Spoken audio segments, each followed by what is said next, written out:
Okay, Competency 11, Fluid, Electrolyte, and pH Balance. That's going to cover OpenStax Chapter 26 and Patent Chapter 43 and 44. On this one, I have a link to the Padlet for fluid balance that will have several videos that you can view if you have questions about anything that we discuss in this particular presentation. Now, review question link as well. And again, these are all in Blackboard, both of these links, this particular presentation. So there are multiple ways to access both of these items. So I'm going to attempt to make a relatively short video. My last attempt was over an hour long, and the one before that was almost 40 minutes. So let's maybe try and trim it down a little bit with this one. Mainly because this ties in, it's basically a lot of review. It ties in a lot of physiology principles. The other thing that we see, pardon me, the other thing that we see with these two chapters and these concepts is that they relate very well with all of the PhysioX activities that you have assigned for this competency. So this also goes back to urinary system, respiratory system, cardiovascular system, endocrine system. So many of the systems that we've covered are kind of bundled up in a nice tidy bow with this particular unit. So let's see, we're going to start. Chapter 43 gets into fluid and electrolyte balance. So we're going to zip through these. And again, if you have questions, YouTube some of the competency objectives, any specific questions that you may have, please email me. There's an interrelationship certainly between fluid and electrolyte balance. So basically when we look at the body, we see fluid all over the place. We've called it plasma. We've called it interstitial fluid. We've called it extracellular fluid. We've called it interstitial fluid. So we've called it cytoplasm. We've seen the term fluid in some way, shape, or form throughout this semester. Electrolytes are charged particles, charged ions, such as sodium, potassium, chloride, magnesium. Those are the big ones that we seem to pop up continually. Okay? Sodium, potassium, chloride, calcium, magnesium. Okay. And of course, there are many, many others, but this is the stuff, if you will. This is the filtrate. These are the solids that we see. So there's going to be a couple of pressure terms. We're going to see osmosis and osmotic pressure. We're going to see the word colloid or osmotic pressure, COLLOID.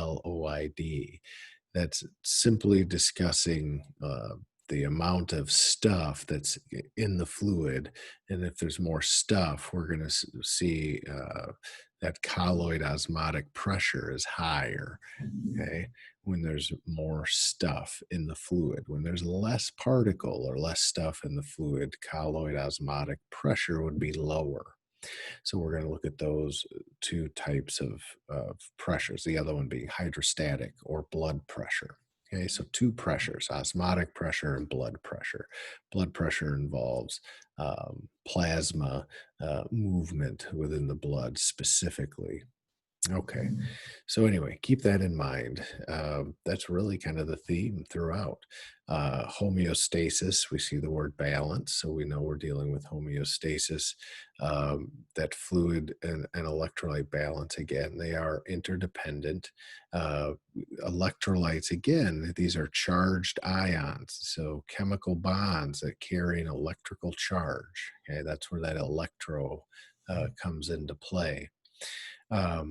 The total amount of water or fluid content within the body does range. It depends on age, gender, weight, height, degree of health or unhealth. Yeah. So we have two primary fluid compartments. We have what we call the extracellular fluid compartments and the intracellular fluid compartments. ECF is going to be lymph, CSF, or cerebral spinal fluid. It's going to be joint fluids. Any fluid that's outside of a cell is extracellular. Plasma, interstitial fluid. These are the primary ECF examples. Intra means inside of, so we have intracellular fluid, and again, we would think of that as being cytoplasm. Okay. This is the largest fluid compartment. When we look at a breakdown in a pie graph, if you will, we see that, again, inside of the cell, that intracellular fluid compartment, okay, it's going to make up roughly 2/3 of all of the fluid in the body is inside of your cells. Okay, intracellular fluid makes up roughly 2/3 of the fluid location. The other third is going to be either interstitial fluid, plasma, transcellular fluid, or lymph fluid. So transcellular fluid, so we're talking about like synovial fluid, for example. Almost identical interstitial fluid and extracellular fluid and plasma. Okay, so if it's outside of the cell, if it's extracellular fluid, almost identical in makeup. If it's cytoplasm, probably going to see quite a bit of difference. Okay, so outside of the cell fluids are almost identical. Inside the cell fluids are quite different. Some of the differences we do see between blood and interstitial fluid. Generally, inside the blood, we're going to see a larger amount of ions. So typically there's going to be more sodium, more potassium, more chloride, more calcium, more magnesium, more ions in the bloodstream than in the interstitial fluid. Again, that's the area outside of the bloodstream. Okay. Hey, let's see. Again, more ions. Interstitial fluid, very few protein anions. Okay. Concentration of or weight of an electrolyte, we can express that in milligrams per 100 milliliters of solution. So oftentimes it's represented in milligram percentage. We'll see on the bottle sometimes milli equivalents. Okay, it measures the number of ionic charges or electrocovalent bonds in a solution. More or less a side note, that is probably something you'll never see again. So how do we get water or fluid into the body? Primarily the digestive tract. There's really no other way now, certainly through intravenous fluid, we can get it there, but primarily we would think of the digestive tract. How does it leave the body? Certainly through the urinary tract and the kidneys, some of the condensation in the air through the lungs, as sweat through the skin, and certainly feces in the intestines. Now, the cardinal principle of maintaining fluid balance is that input and output must be equal. So water in, water out have to be equal. If we don't have enough water in, then the body will make adjustments regarding water going out. It'll balance everything out and you'll retain more water. If excess amount of water is going in, the body responds by eliminating more water than maybe it normally would. So water in and water out are always going to be balanced or maintained. At least that's the goal. And how we maintain it, one of the main systems is this RAAS, or renin-angiotensin-aldosterone system. There's a link here.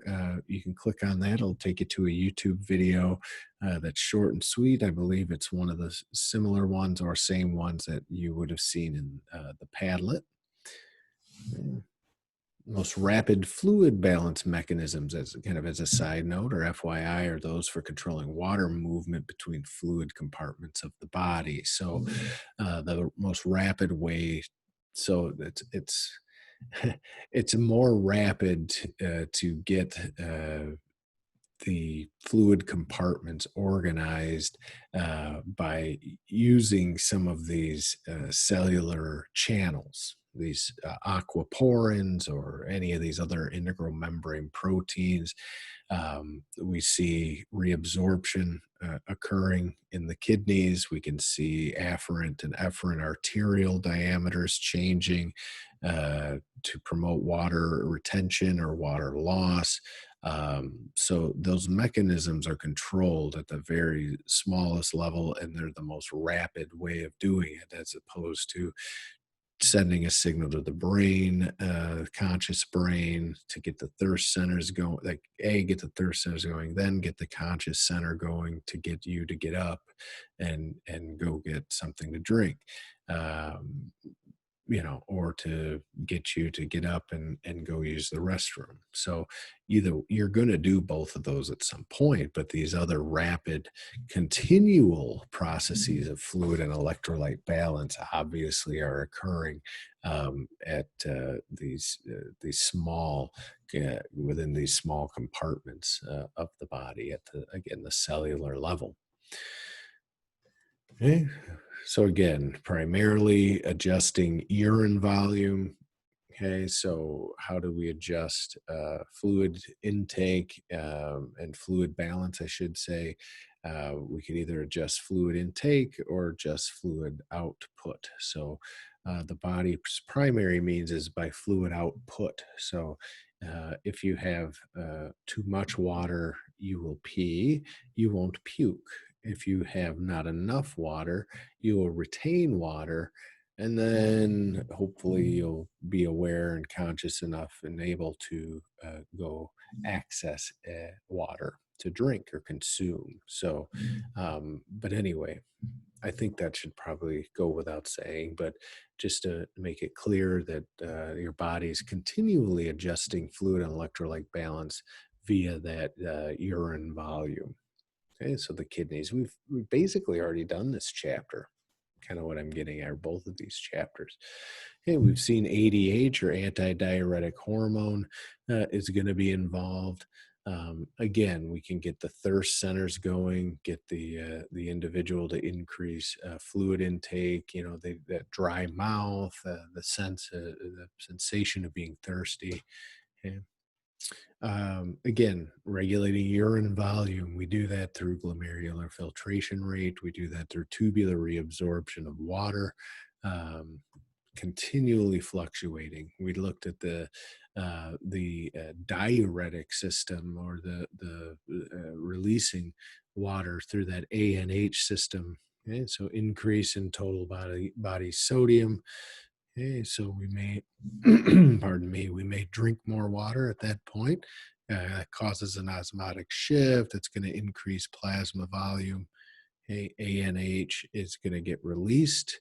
And that's going to cause action on the GFR to go up. So the glomerulus and the glomerular filtration rate is going to go up. The proximal convoluted tubule is not going to reabsorb very much sodium. Remember, water follows sodium. So if we increase the amount of sodium that's getting filtered from the capillary and the glomerulus into the tubular network, and then we continue to keep that sodium in the tubular network by not allowing much, if any, reabsorption. At that point, water is going to chase that sodium. So water is going to get secreted from the interstitial space into the tubular system, and all the way down the loop, out the distal convoluted tubule into the collecting ducts, and then ultimately into the urinary bladder. That's going to, so you see an increase in water loss or in a diuretic situation. So again, that's that atrial natriuretic hormone. So that involves sodium loss, therefore water loss. And then the the two opposites of that, of course, the ADH system.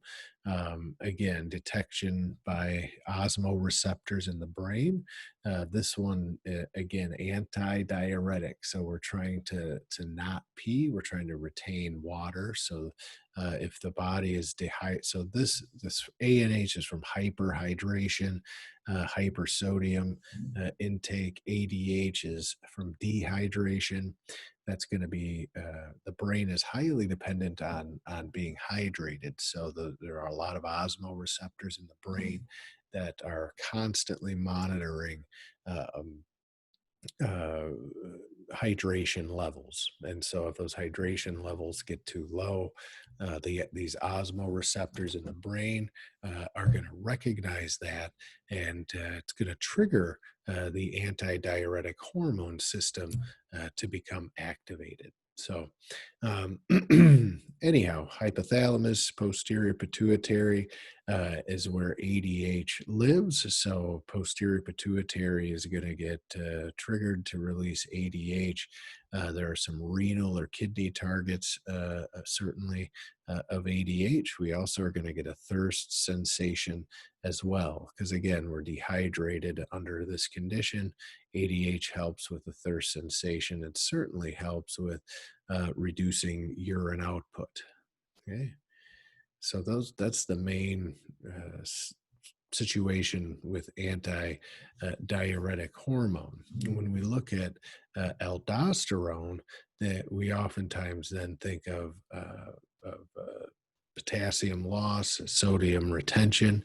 Again, sodium retention is going to lead to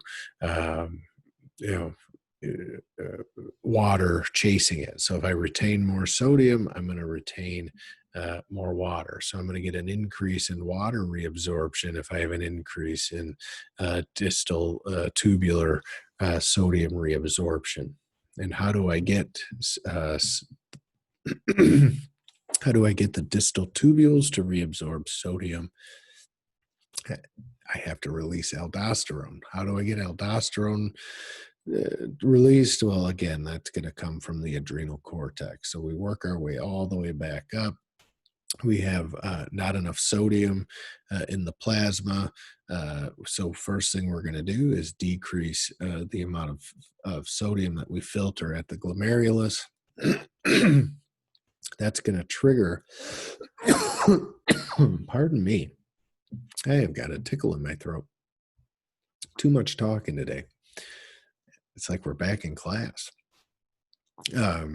Anyway, if I have low sodium concentration or low plasma volume, meaning I'm dehydrated, I'm going to decrease the amount of blood passing through the glomerulus, decrease the amount of sodium that gets filtered. That's going to trigger that juxtaglomerular apparatus to release renin, which then triggers angiotensinogen to wake up, in essence, and release angiotensin 1. That from there, we're going to get ACE, angiotensin converting enzyme, to kick in and convert angiotensin 1 to angiotensin 2. That is going to go to it's going to go a couple places. One is the adrenal cortex, which is going to release aldosterone, which then causes the distal tubules of the nephron to reabsorb more sodium. And again, water follows sodium, so you're going to get water um, reabsorption as well, and water retention. Angiotensin tensin 2 also causes an increase in ADH secretion coming from that posterior pituitary. It also causes the desire to consume fluids. So that RAAS, renin angiotensin aldosterone system, is one of the more important aspects, probably the main aspect of maintaining, helping the body to maintain fluid and electrolyte balance.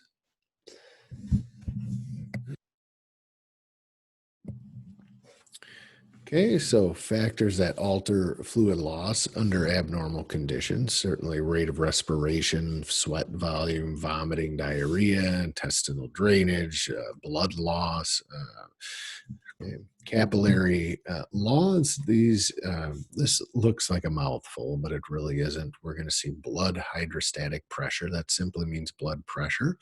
Then we're going to have blood colloid osmotic pressure. So that's the amount of stuff in the blood, this amount of fluid or water in essence, and the pressure created. This is the amount of particulates in the blood that create an osmotic pressure.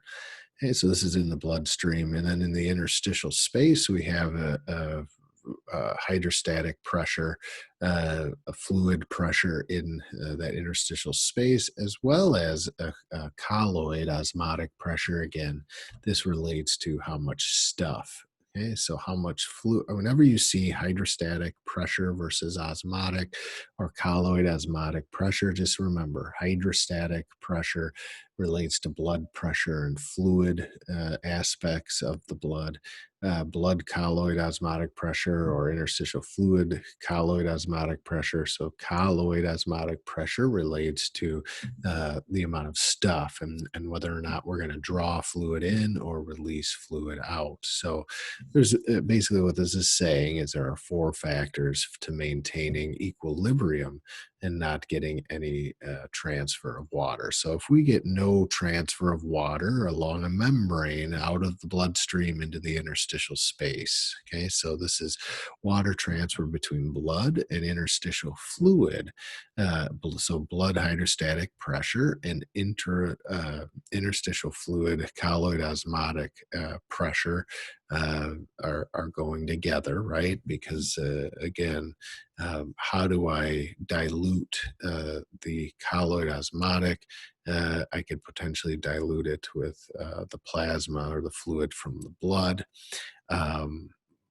Or vice versa. How do I get rid of some of the, what's the propensity of fluid to leave this area because of, again, excess amount of fluid? First, it's going to go to the bloodstream where you may have, again, more less fluid and more stuff. So anyway, if blood hydrostatic pressure pushing into the interstitial space and interstitial fluid colloid osmotic pressure, again, the propensity for things to move or draw fluid in or away, if that's equal to the hydrostatic pressure, the fluid pressure of the interstitial space added with that blood colloid osmotic pressure, so drawing fluid out of the drawing fluid out of the interstitial space, drawing fluid into the interstitial space. If all things are equal, then they're not going to get a transfer of water. You will get a net transfer of fluid when these are not equal.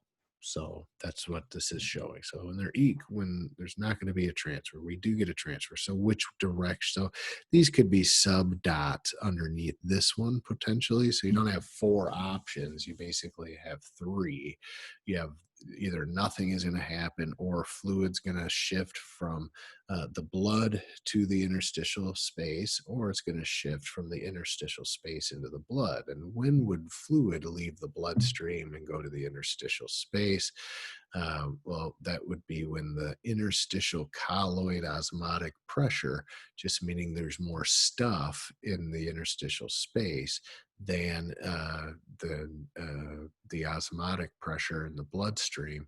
That's going to pull. That will pull fluid out of the blood into the interstitial space. Okay.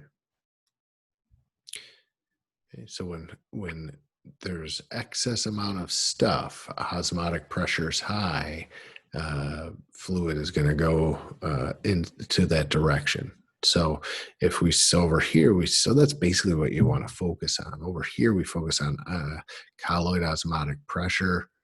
It's high, so we're going to see fluid go toward the blood. Okay, so this is greater than this. Okay, so we're going to get fluid shifting out of the interstitial space and diluting the blood. All right, so anyway, edema, of course, it's a classic example of fluid imbalance. A large amount of fluid in the intercellular space or the interstitial space. And so we're going to see retention of electrolytes possibly causing this. So there's probably a kidney issue going on that increases the capillary blood pressure, decreases plasma concentration of proteins that are normally retained in the blood. And so what we're going to end up with, again, is fluid leaving cells and going into the extracellular fluid and giving you edema. That's a pitting edema there. So some sort of factor that increases blood volume, increases blood hydrostatic pressure. Okay, volume and pressure are directly related, or are directly related when we're dealing with fluid. Volume and pressure. When we're dealing with gases, it's inverse. Okay, so volume and pressure are inverse when we're dealing with gases. When we're dealing with fluid, we're going to see those being more directly related. One goes up, the other one goes up. Okay, inflammation causes edema, burns, and nephrosis, some sort of condition with the kidneys. So glomerular issues, losing blood proteins in the urine. That'll decrease blood colloid osmotic pressure. So again, we're losing stuff. Notice loss of blood proteins, loss of blood proteins, loss of blood proteins. So we're losing stuff from the blood. So there's less of we're less likely to get fluid to go into this area to dilute it, because there's less stuff. So what that does so the fluid to stuff ratio sides with fluid. So we're going to see more fluid, less stuff, and that's the edema formation. Yeah.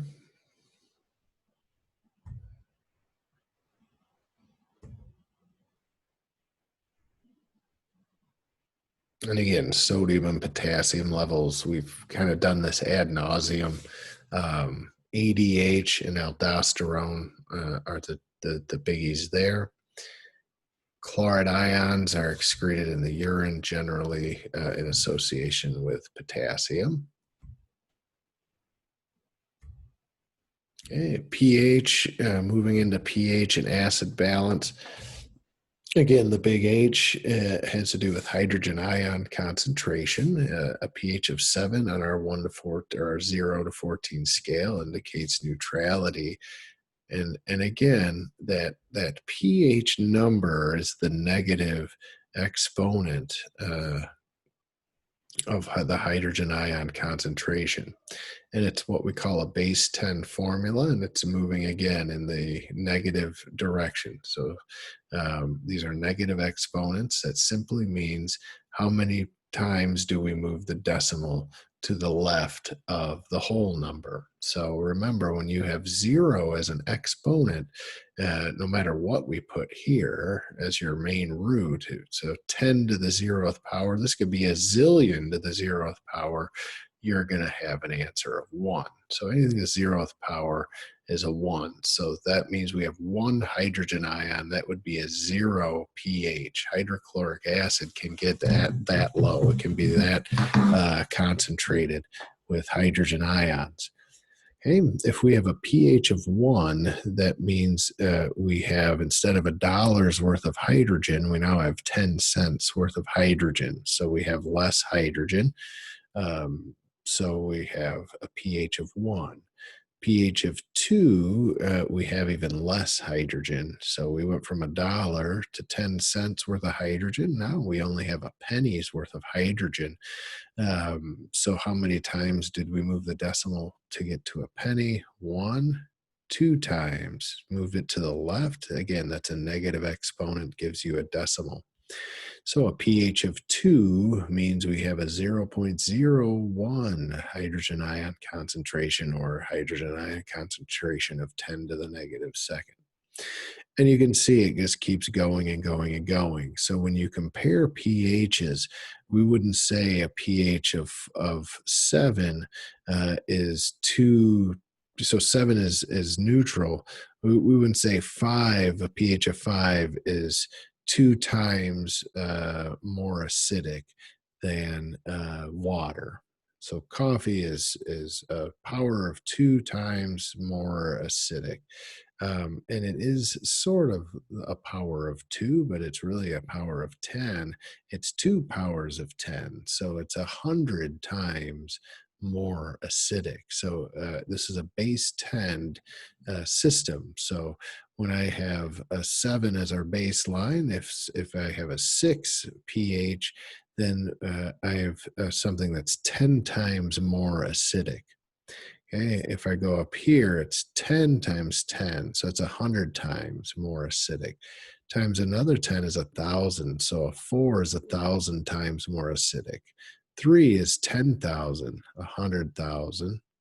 1,000,000 times more acidic. You see, a million is 6 zeros, and you can see we've gone 6 places, 7 minus 1. So the pH of water, when you drink it and it enters into the stomach, we have a million times more acidic environment in the stomach than that water. So it's important to have buffers available in the stomach to kind of neutralize or lessen the blow of that intense pH difference.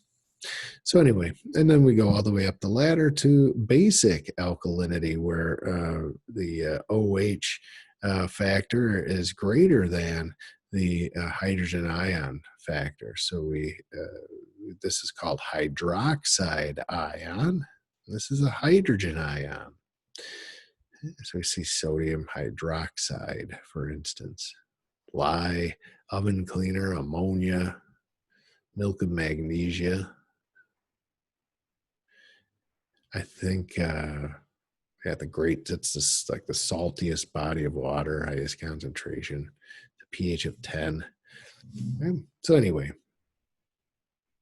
by the way, too, they are researching what's called pH residue or pH ash that's contained within the GI tract, and then ultimately within the bloodstream of the body system. Different foods and beverages have different pHs. As you can see, these pHs were measured outside of the body.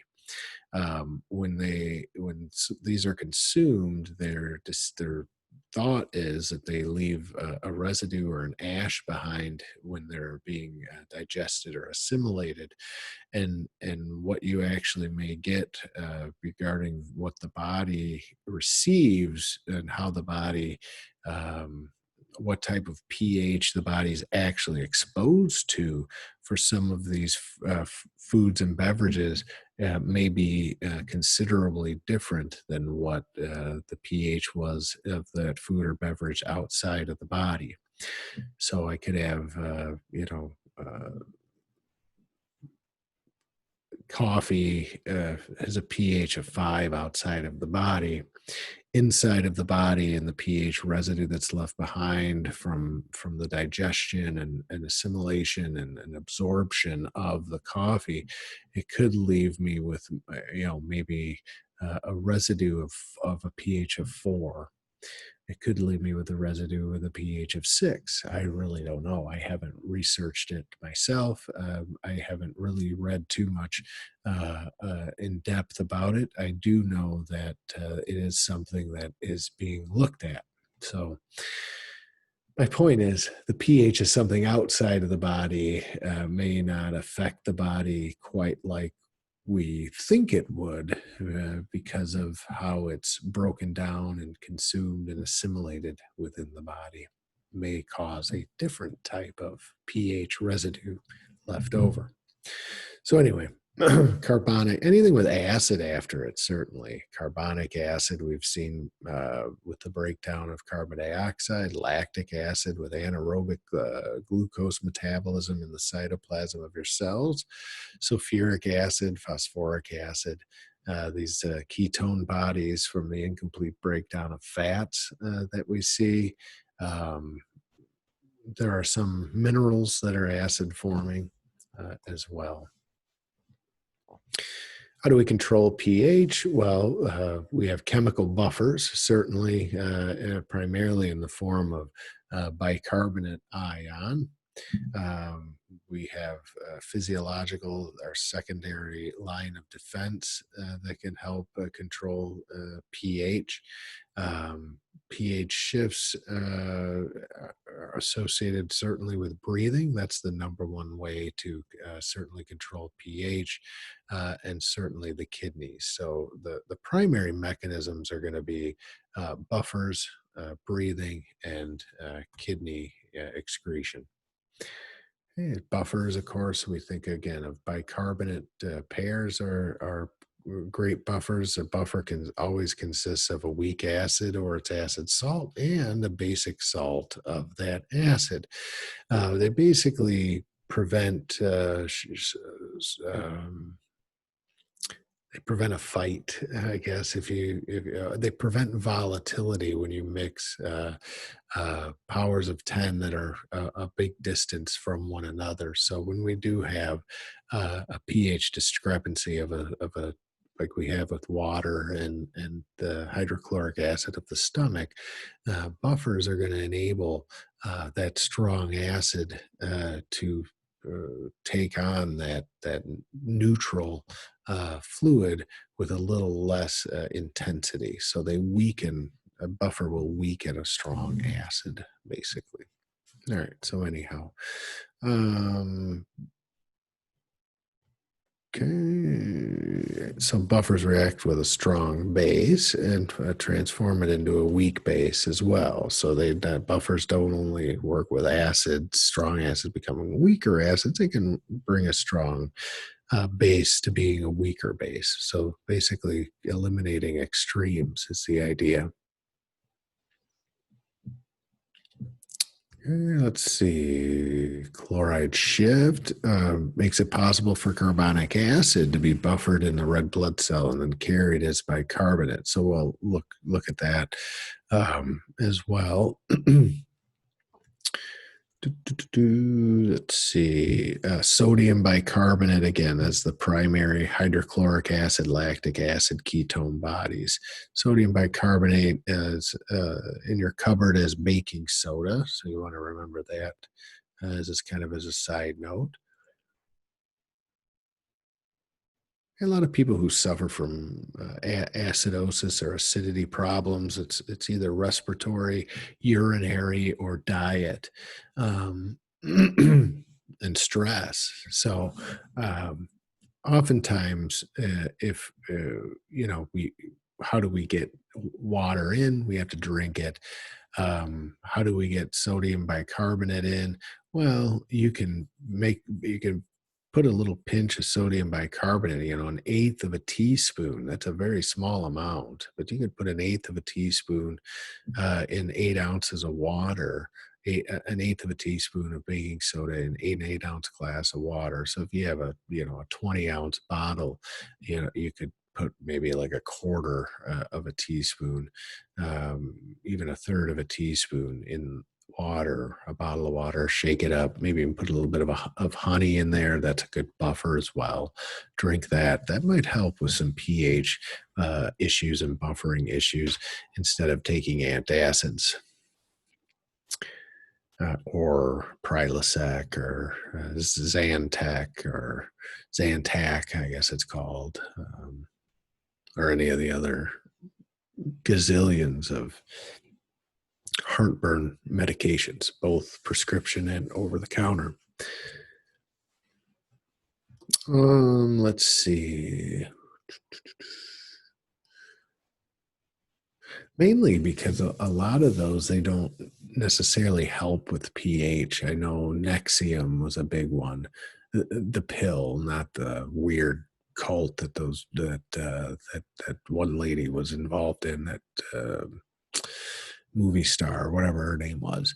Nexium it's a purple kind of capsule with, it looks almost like a yellow jacket, but I think it's kind of a purple color with like yellow grooves in it, or white. And Nexium people would take for heartburn.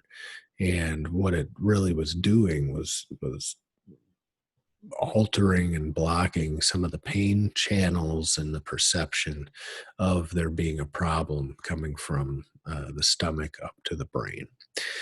And so people, is basically a pain medication, almost maybe more so than actually something that was helping with ulceration or balancing pH. So anyway, chloride shift. Chloride usually, again, follows potassium, usually leaves through the kidneys. Chloride, however, we can shift it out of the plasma into the red blood cell, and then that can trigger some bicarbonate ion to be released to buffer the blood. So as carbon dioxide levels increase, carbonic anhydrase increases, we're going to release that bicarbonate ion, and then or ultimately convert that into a bicarbonate ion with the help of chloride ion. So this HCO3 minus is your main buffer. Okay, carbonic acid.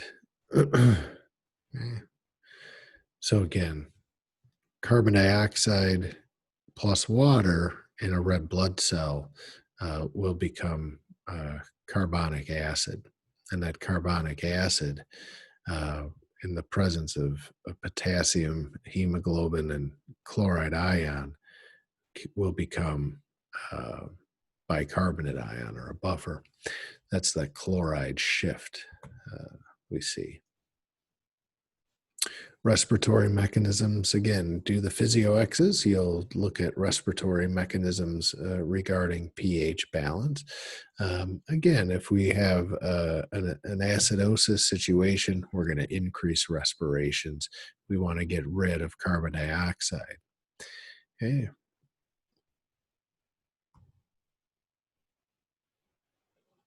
Alkalosis, the other way around, we're going to decrease ventilation or go through hypoventilation. Okay, so acidosis triggers hyperventilation. Yeah. We can look at arterial blood gas. We can look at the partial pressure of oxygen saturation of hemoglobin, pH levels. We can look at bicarbonate concentration, partial pressure of carbon dioxide. So when they're doing an arterial blood gas analysis, this is what they're looking at.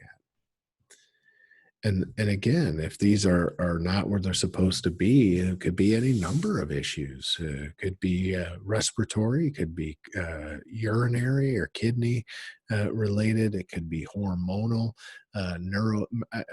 we tried to go all the way back to the hormonal and chemical level, the chemical level at the hormone level, because odds are that the kidneys or the lungs or respiratory system, the cardiovascular system, the digestive system, lymphatic system, immune, these systems may not be working properly or are dysfunctional, which would show up certainly on an arterial blood gas analysis.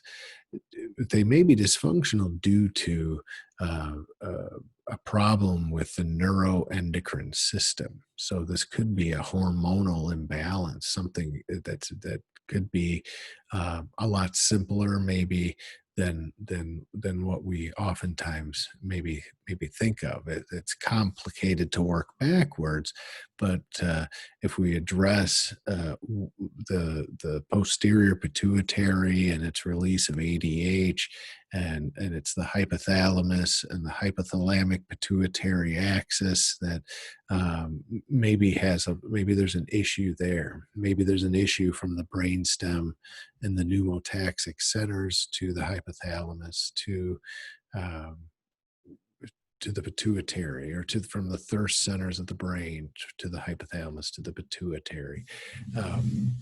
There are so many layers of why someone is having metabolic disorders. And you can see why respiratory and urinary are so important, to have functional respiratory and functional urinary, because chronic pH acidity or acidosis can lead to different types of cancers.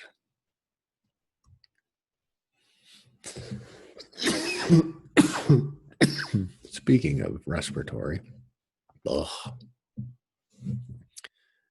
I've had a tickle from talking. I'm not used to doing this much lecturing in one day. So anyway, urinary mechanisms, again, we looked at that. If we have an acidosis problem, we can pee out excess hydrogen ions. If we have an alkalosis problem, we can retain hydrogen ions. That's it. That's distal tubules do all of that. Oops. So metabolic acidosis, again, large amounts of acidity entering the bloodstream, altering the base bicarbonate to carbonic acid ratio, improper use of antacids, excess vomiting called metabolic alkalosis. Respiratory acidosis, again, COPDs, emphysemas, pneumonias, and inability to exhale or eliminate carbon dioxide. So that carbon dioxide accumulates in blood, we get extra carbonic acid, and again, that can lead to lung cancers as well. Certain drugs or drug overdoses can lead to respiratory acidosis. Again, especially the opiate variety, that's going to suppress breathing. Respiratory alkalosis, hyperventilation from fever, mental disease, so excessive loss of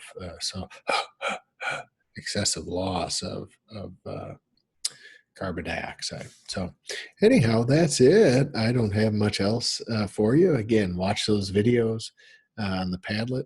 Send me emails, read through the review questions, read through Chapter 26 in OpenStax. Go to OpenStax and look through some of the key terms. Go through Patent as well,